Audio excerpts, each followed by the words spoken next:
This The book of conference will now examination. be recorded. We're on the book of examination, chapter 5, towards the very end. If you're in the Sefaria, it's 560.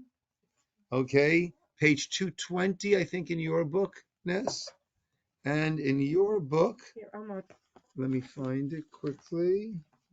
Okay, if you have paragraph, then we're pretty close. No, that's Shaar Yichud. Shaar Habechina. Yeah. This last week. Umashet Sarach Livchon. In the book, it is.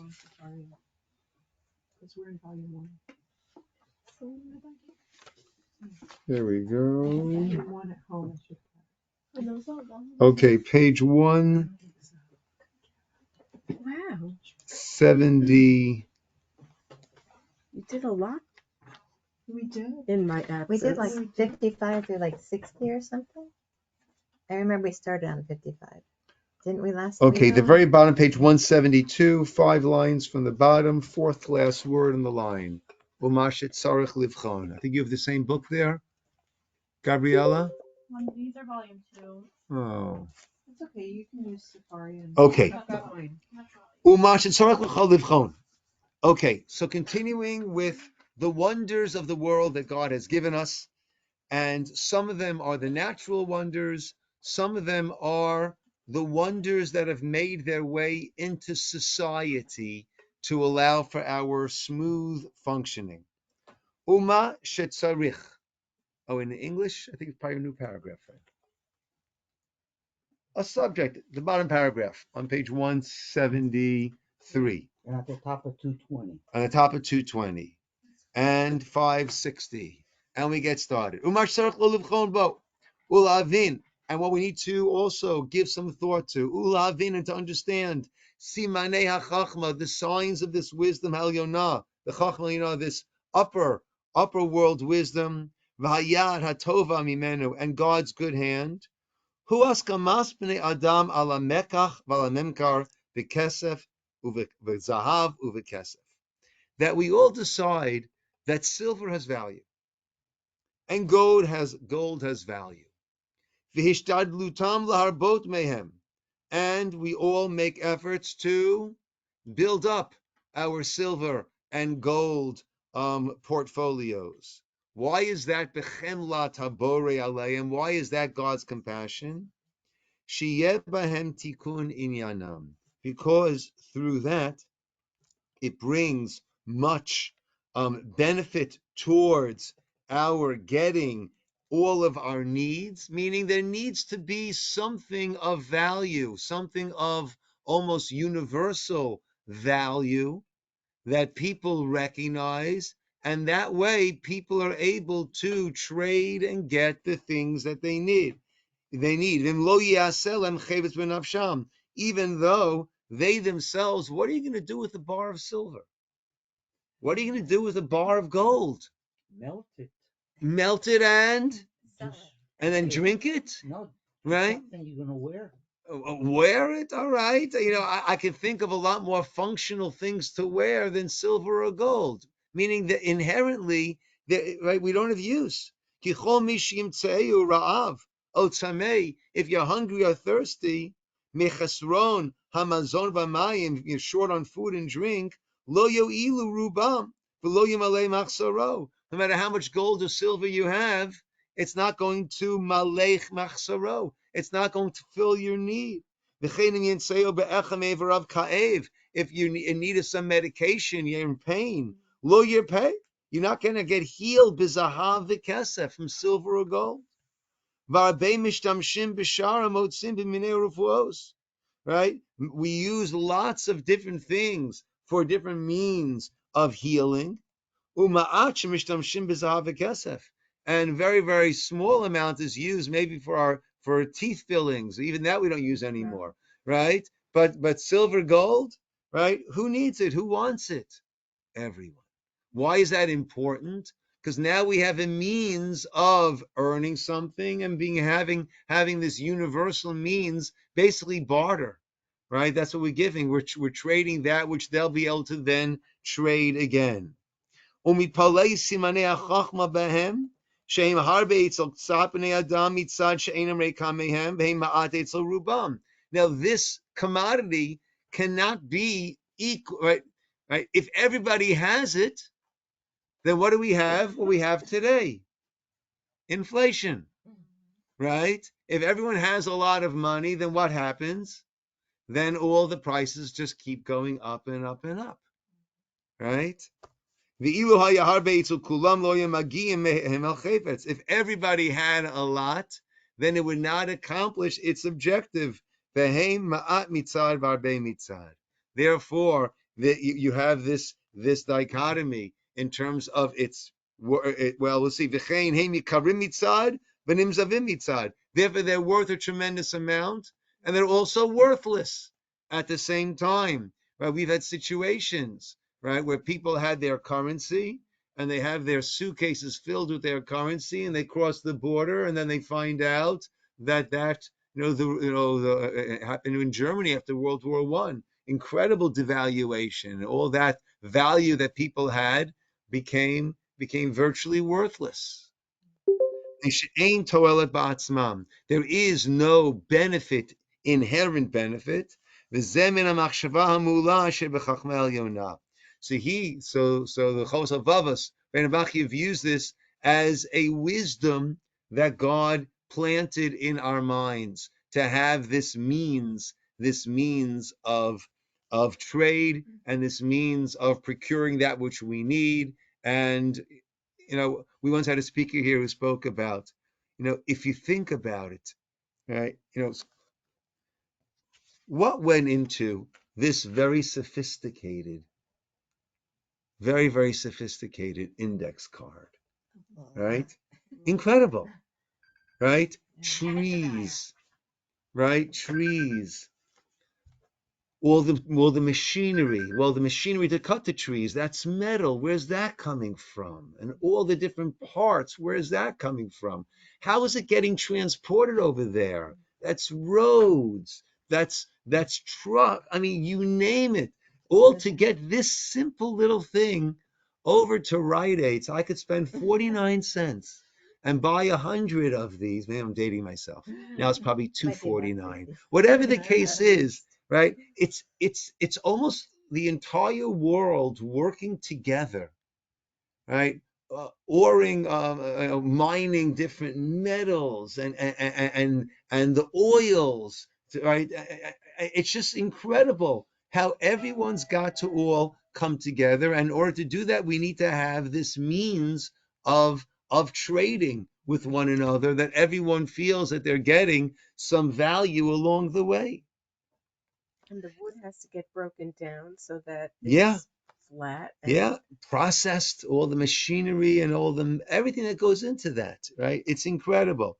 So he has, and we need to learn from him to have the humility to recognize, as I've mentioned before, in Yiddish, the word for an idea is an Einfall, which means, reverse those two words, instead of Einfall, fall ein, it falls in. To recognize that Hashem is the one who gives us the chachma, the wisdom to do. And the Chofetz Chaim writes extensively how all of the technological advances are all happening as we go further and further from Mount Sinai, because our emunah, our belief, it gets less and less as we go further. So we need these concrete examples. Right? It says, the Chazal, the sages say there's an ayin roa, there's an eye in heaven that sees. Oh yeah, well now we have spy satellites that see exactly everything. There's an ozen shomat, there's an ear that hears, and everything's written down in a book. What type of library? Right? 40 years ago, people would ask, what type of library could possibly contain all the words that people speak? And now we know that one little thumb drive can take care of all of us and another 100 other people, right? So all of these technological advances, he says, allows us to recognize as our emunah, as our faith goes down a little bit, we needed more concrete examples of all that the sages have said. And afterwards, ayin b'dvarim. Look at the things asher bihem kiyum agufot v'hi sharan. Look at the things for which we need in order to stay alive. Al inyanan ugvulan ad eight kitzan. Right? Each of us to stay within our health until the time comes that we bid farewell to this pleasant world. Timtzein barav ma'at. When we look at all of these means that we need to stay alive, you see some of them are in quite abundance, and some of them are quite scarce. And it's all kafi rov hatzorech aleim, and it's all according to the degree of our need. How pressing is the need? Whatever we have a greater need for, is more available. All that we can do without, or to wait a period of time for it, then obtaining it will be a little more difficult. And its availability is also more limited. Let's take an example. Ha'avir, air, hanishaf, that we breathe. We can't last more than a few minutes without it. So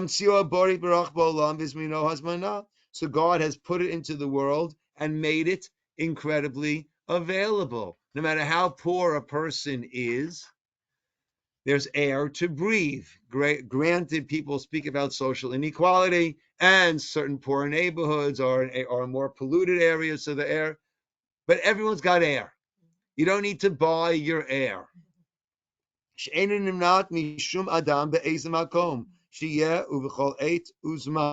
It's not held back from any person in any place. It's available 24/7.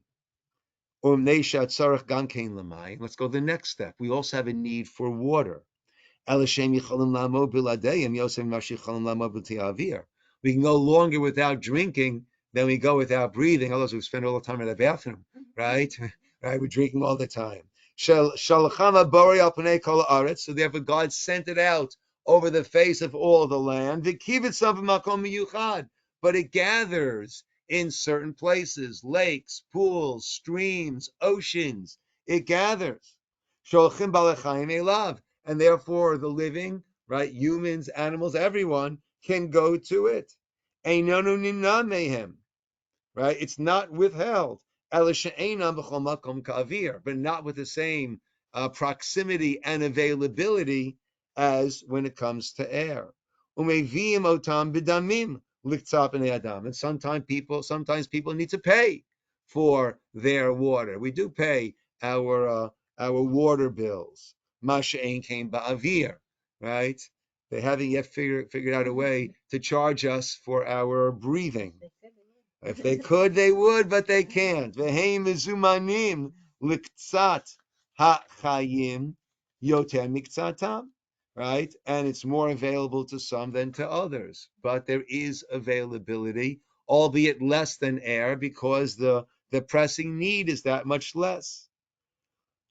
Whereas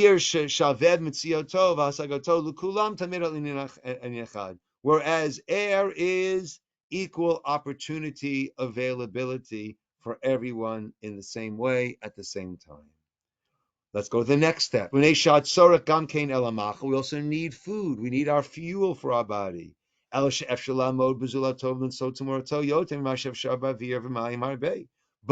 we can go longer without food and find different means of food more than we can a less pressing need, greater time in between than it is for air and for water. And therefore it's harder to obtain that. And its essence is more valuable than mayim, than water. But nevertheless, it is available. It is available for all. Let's go to the next step. So we went from air to water to food, now to garments. Made out of hide, leather, or made out of wool, or made out of different plant growths. There, a person has more opportunities, less of a dire need than food. Vazakatam yoter mu'uta, and therefore it's harder to get a hold of it. It's only after a period of time. Because a person can go without it. Right? Not that you can go without clothes, but you can go months without buying new clothes. Right? Bimat bizman aroch. Yoter mimar sheyuchal b'mazon. Certainly more than we can handle when it comes to food.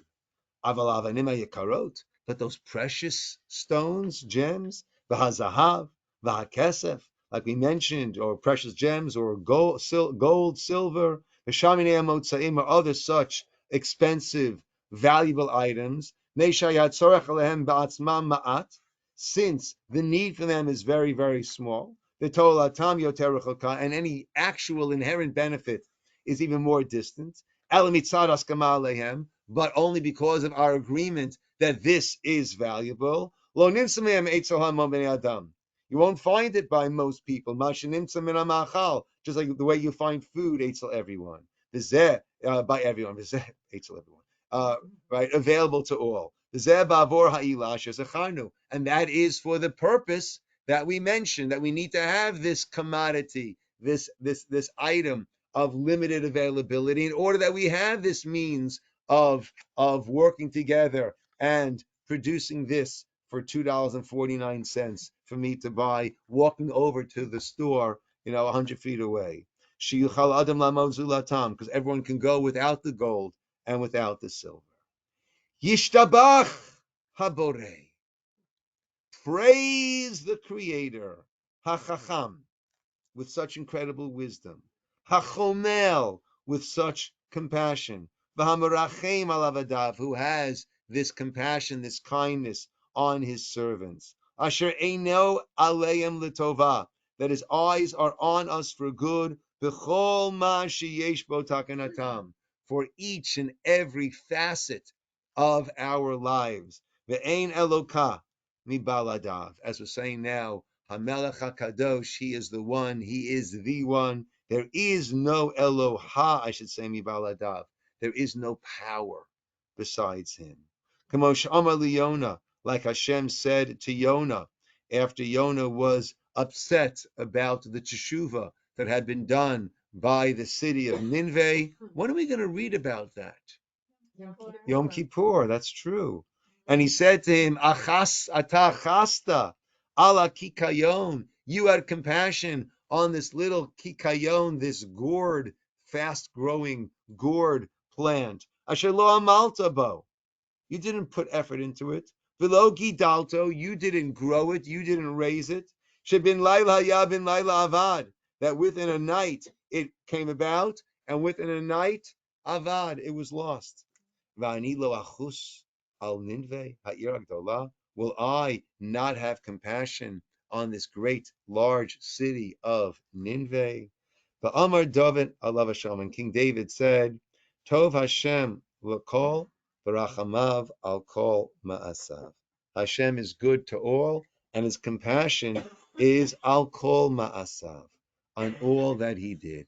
And these are the levels and levels and layers and layers and layers of goodness that Hashem shares with us in this incredible world that he placed us into. And it's on us to have kids' eyes, to always be in a state of, wow, that's amazing. Why does that happen? That's incredible. That's wild, right? To not get jaded, but to have this constant bechina, this constant state of examination and appreciation for Hashem and all that he gives us. Lastly, Perek Vav, chapter 6. Okay. Ach, mafside habechina, that which causes a person to lose this bechina, this sense of examination leading to appreciation. That cause us to lose this bechina and all that which results from it. Omer, I'll say, Kikol dvaram hamavsidim et hayichud. So the first Shaar, which we did not do, was Shaar HaYichud, the gate of oneness. So all the things that cause a person to lose that sense of Yichud, placing our trust, granting power to other things, placing our trust in other things. Asher Ekdamnu, Zichron, that we mentioned them already in that first gate, Shaar Rishon. Kulam, all of them, Ciner, Habechina.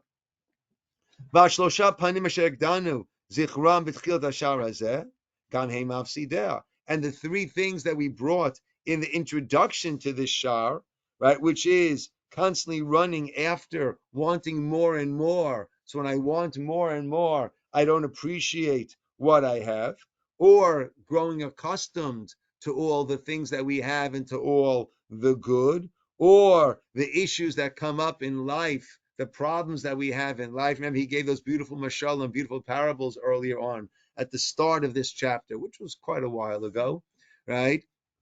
So if we're always looking for more, we can't appreciate what we have.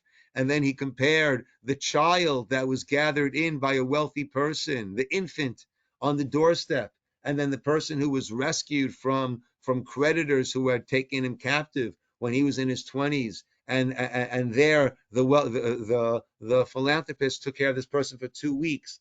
And yet that person of 2 weeks will have a greater appreciation than the infant that was raised from day one of his life for years and years, because he explained how this one went from not having to having at a point where he recognized that, whereas the infant went from not having to having at a point where he did not recognize it. And all the gifts that we have, the ability to see, talk, hear, feel, etc., etc., etc., all of that, we went from not having that ability to having that ability when we were infants with no appreciation. And lastly, he spoke about the idea that there are problems in life that we bring onto ourselves, and then we blame God, right? The classic example that we have in the Torah is the brothers. When Joseph is giving them all these problems in Egypt, they don't know that it's Yosef. They say, why is God doing this to us? Well, actually, you created this. That God did not create this. You created this. And the mashal that he gave was the person who built a home for the blind with everything perfectly suited for them. They don't bother listening to the orientation. They end up getting hurt from all the things that are there for their benefit. And they end up cursing the person who built this trap for the poor. Okay. Umehem. And also hageut, the gava, the haughtiness, the sense of entitlement that one has bitobot habore, in the good that God gives us. Shiachshov hachsil hapetik hu ra'ui lehen. I deserve it, right?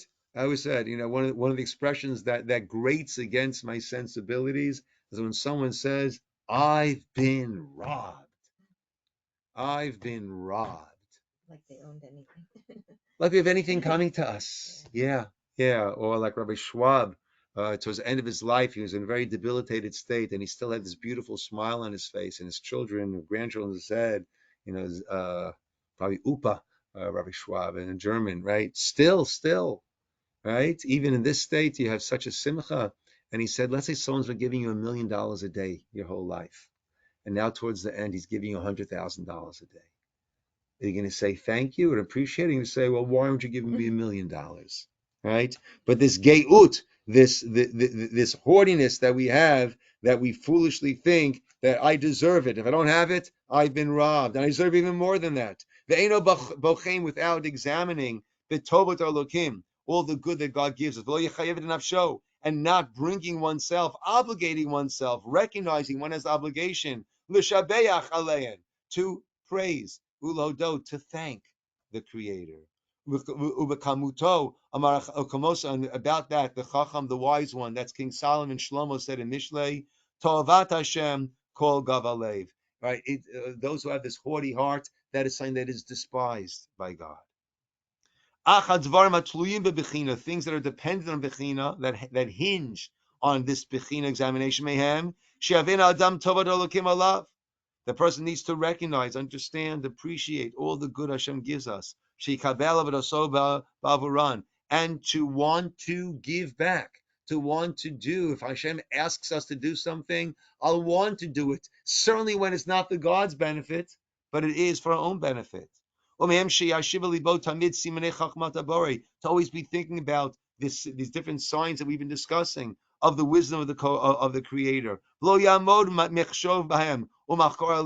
And to not stop from thinking about that, investigating, contemplating from all the events that take place. You're walking along, open your eyes, appreciate all that there is. What an incredible world it is. And every day to find something new to be in awe about. As David HaMelech said, Yom liyom yabia omer. Day by day, yabia, I will utter and I will say about God's wonders. Meaning, each day there needs to be another level. Umasharoy lecha ledato ve'et kriyatzcha mashir ha'aritoch ha'irotecha alav b'shar hazeh. And what you should think about when you read that which I've brought up in this gate, ki hu ma'at meharbe. The little bit that we understand is not even a drop in the ocean. From all that exists in God's wisdom. Even that which you can understand through your pure heart and your good deeds that Hashem will reveal some to you, it's nothing compared. And even when you have used every single part of your brain, every single brain cell. By the way, that 10% is incorrect, right? Where that comes from. We only use 10% of our brain, right? No, we use actually a lot more than that. Yeah, right. But with all that, you need to know all that you understand from the wisdom of God and His ability in this world. It is nothing compared to true Yecholato, B'chachmato, God's abilities and God's wisdom. It was only shown to us that which we need to understand, not according to what God's abilities are, but according to the degree that we can fathom it. Not according to His abilities, which is infinite.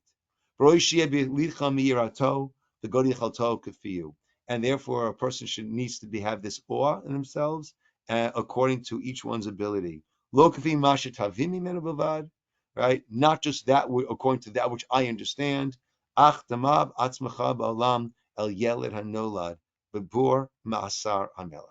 Compare yourself, a child who was born literally in the pit, in the dungeon, under the imprisoned by the king.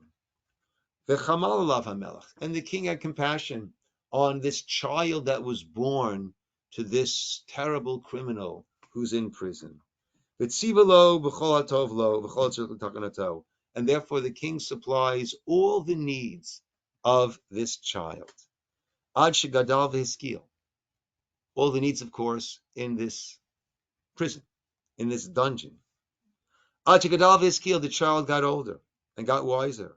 Does not know of anything that exists besides this dungeon and that which it offers him.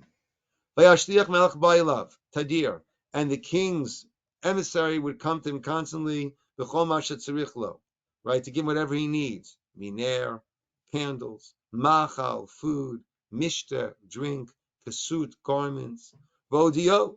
And he let this person know, this child know, that he, the one bringing this, he is a servant of the king. And your accommodations and all that's in it, and all that I bring to you from the king.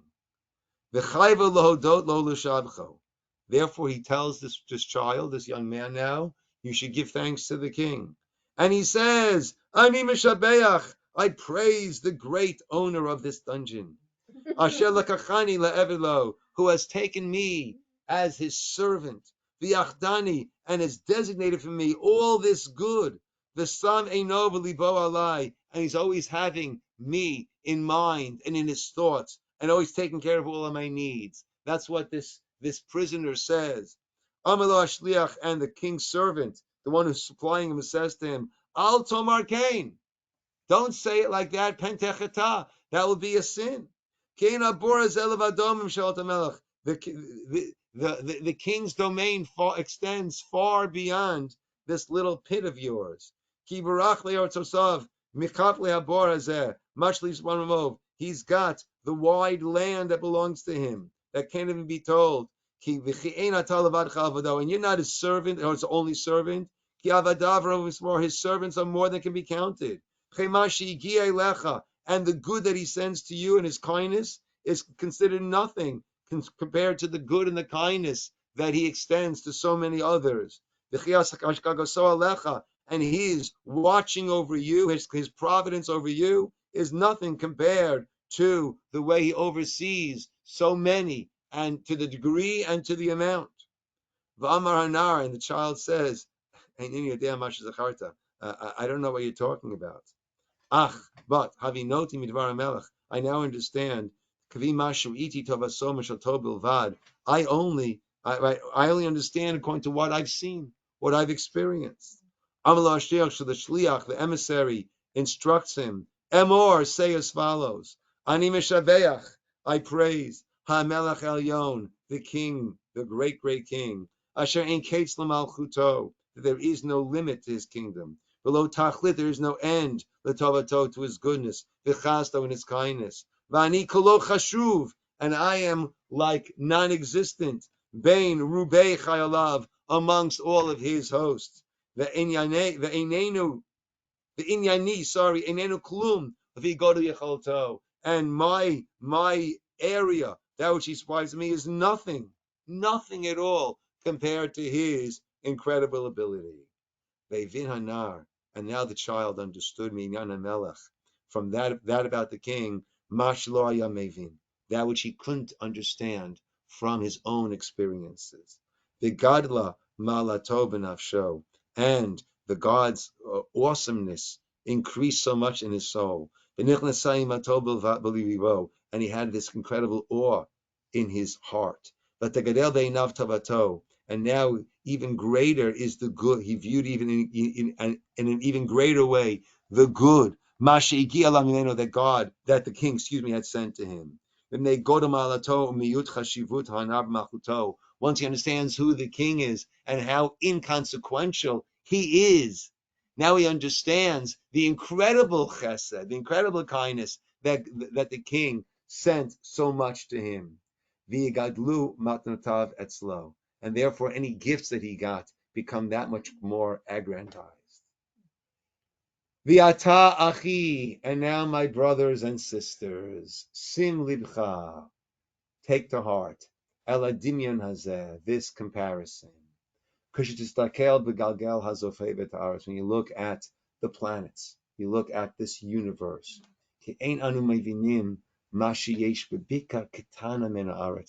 If we look into a little crevice a little crack in the earth, we can't fathom what's going on inside of there. Kol shekain b'kula, certainly when we look not at a little crack in the earth, but we look at the universe. The kol shekain masha yesh acharei Gilgal, and that which exists beyond the universe as we know it. Right? Science says, right, the way that science recognized that there was a Big Bang, there was a point of creation, a starting point, is because they were able to measure this ever-expanding universe. But we have a great scientist over here. So Lev, as the universe expands, what's it expanding into? What's beyond the universe that it's expanding into? The space is expanding itself. The space is expanding. There's no space and time. Into what? The space is expanding. There's no. But what was there before?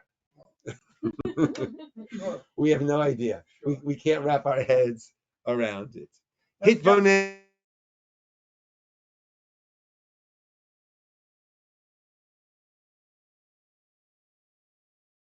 Suspect with a new telescope finding things over there. They're now rethinking it may not be this way. So we never know. We never know. Yeah. Hitbonim. Look carefully. Achai. I'll add my brothers and my sisters. Hamashal hazeh. Right, this parable. Ubachonoto. V'avein mi'inyan habori barach kafiyu, and understand, then apply it to God. V'yigadel beinecha, and let it become great in your eyes, mashachanancha, all that He has granted you.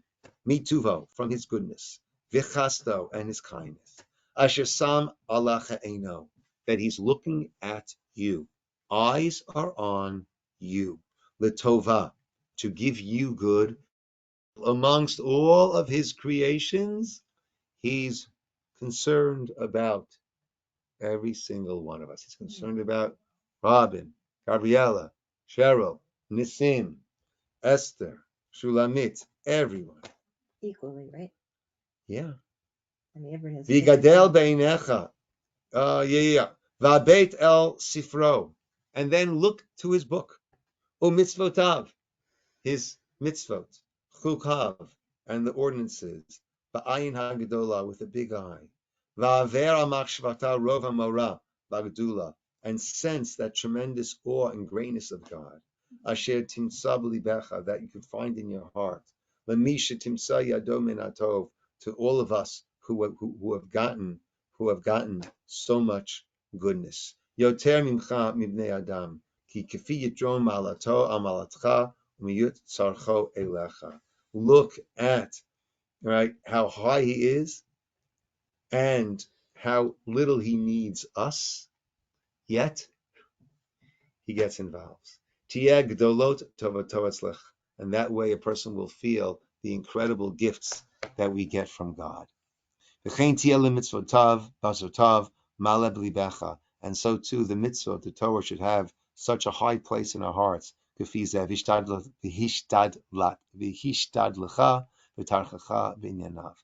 the efforts and the time and the resources that you put into it. Look into it, understand. Timsa, Hashem, you'll find. Right? Search, see more and more and more. You can appreciate more and more and more. And there needs to be that sense of acknowledgement and wanting to reciprocate, at least in the paltry way that we can. Ve'elokim, and God, Yisimenu Manshei Avodaso, may God appoint us, allow us to be amongst those who are serving Him. Hamakiru, who recognize Inyanei Tovato, His goodness, Berachamav, with His compassion, V'chasadav, and His kindness. Amen. That's how He ends it off. Nishlam Shaar Hasheni, we completed the Shaar. El Hashem Ekra V'yaneni. To God we call out, may He answer us. Okay, beautiful. Okay. It's a good message just Whew. before Yom Kippur. Okay. The next 2 Mondays, next Monday is Yom Kippur. We'll be kind of busy at 5:45, right? The next Monday will be Cholamoid Sukkot. We'll be having things going on to shul. So we will resume, please God, right? In yeah, the date is the 9th. It's a Monday. Yeah. Okay, right. In honor of Columbus, we'll start Shaar Avodat Elokim. Huh? I thought they On the calendars. On the calendars. Okay. Thank you for joining. Good seeing everybody. Thank you, Everybody can Rabbi. say Thank thank you, you, Rabbi. Thank you. Thank you, Rabbi. And let me wish a Gemar Chatima Tova to everyone if I won't see you here over the holiday. Thank you. Be well. Okay.